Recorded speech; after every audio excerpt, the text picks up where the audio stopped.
Привет! Меня зовут Оскар, и я эксперт общественного фонда «Гражданская платформа». Тут я буду рассказывать вам про законодательные инициативы, мимо которых лучше не проходить. А вы знали, что каждый из вас может свободно запрашивать информацию у государственных органов, и они обязаны ее вам предоставить? Есть, конечно, ограничения на определенные данные, но все же, на сегодняшний день действуют два специальных закона, регулирующих вопрос предоставления информации. В Министерстве юстиции решили объединить их в один и добавить некоторые новые нормы. В итоге получился проект закона о праве на доступ к информации, который сейчас находится на общественном обсуждении. Итак, начнем. В предлагаемом законе в число обладателей информации включили не только государственные органы, но и негосударственный сектор. То есть, что получается? Участники тоже должны предоставлять информацию по запросу?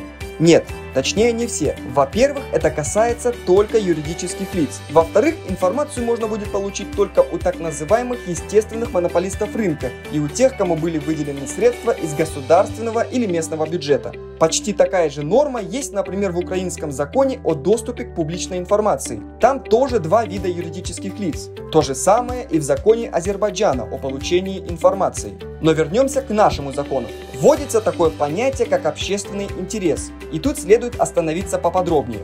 Статья 9 прямо указывает, что информация, которая представляет общественный интерес, не подлежит ограничению. Такая информация является открытой. В то же время в законе написано, что вред от обнародования информации преобладает над общественным интересом. То есть доступ к информации в целом может быть ограничен, но исключительно в интересах национальной безопасности, общественного порядка и, например, для поддержания авторитета и беспристрастности правосудия. Кстати говоря, определение поддержания авторитета правосудия представляется весьма неоднозначным. Не значит ли это, что если где-то произошел случай нарушения судьей, скажем, присяги, то доступ к такой информации стоит ограничить только потому, что это снизит авторитет правосудия? Вопрос открытый. Согласно закону, каждое лицо имеет право обратиться к обладателю информации с запросом о предоставлении каких-либо данных, независимо от того, касается ли эта информация его лично или нет. Также важно отметить, что законопроект предусматривает возможность установления платы за предоставление информации, не устанавливая, однако, четкого разграничения между платной и бесплатной информацией. Условность такой нормы может привести к тому, что обладатели информации получат дополнительное право отказать в предоставлении данных, либо требовать плату за ее предоставление. Тем не менее, законопроектом предусматривается, что лицо, которому отказали в предоставлении информации, имеет право обжаловать отказ в административном порядке или через омбудсмена.